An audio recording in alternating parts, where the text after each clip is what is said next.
Welcome and welcome back to Voice Advisor, where we try to identify effective practices to facilitate the practice and generalization of a learned social skill, hopefully a learned social skill in the Voice app.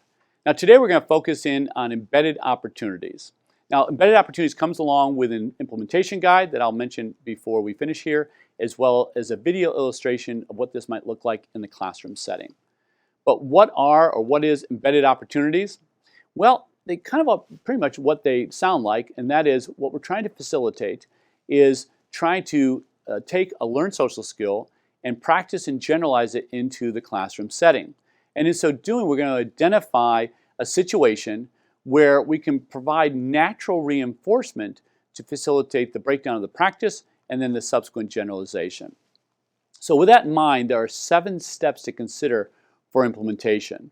They're sequential and they're fairly easy, but again, we're trying to take advantage of that natural setting. So although they sound easy and they seem easy, they do take some time and they do take some organization, and there's a level of explicitness. But number 1, we're going to identify what is the deficit. What is it we're trying to facilitate an understanding of, but also practice and generalization.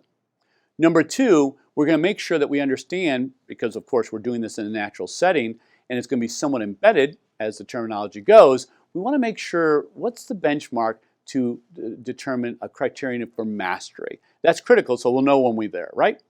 Number 3 is we're going to identify several, maybe 1, 2, 3 high interest areas to facilitate that practice of the targeted skill. The more engagement, motivation on the part of the learner, the better off the individual will be able to practice and then hopefully generalize. Number 4 is we're going to try to identify an activity or a situation that is kind of embedded within that interest that they can use to incorporate and further facilitate that use of that social skill. Again, that embedded opportunity in a natural situation that will then help facilitate not only the practice, but subsequent generalization.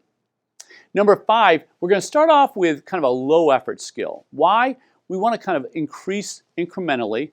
We're going to try to do this as natural as possible. So let's try to identify something that maybe is low effort, lower the benchmark initially, that then they can build upon as they have that success.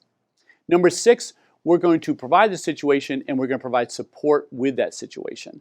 And we're going to do that so that we can incrementally and explicitly, as necessary, provide what the individual needs so they can do that as independently as possible within that natural setting. And finally, number 7, we're going to encourage peers or our other instructors to facilitate the prompts, the reinforcements, when and where necessary within that natural setting to ensure the individual can learn that social skill.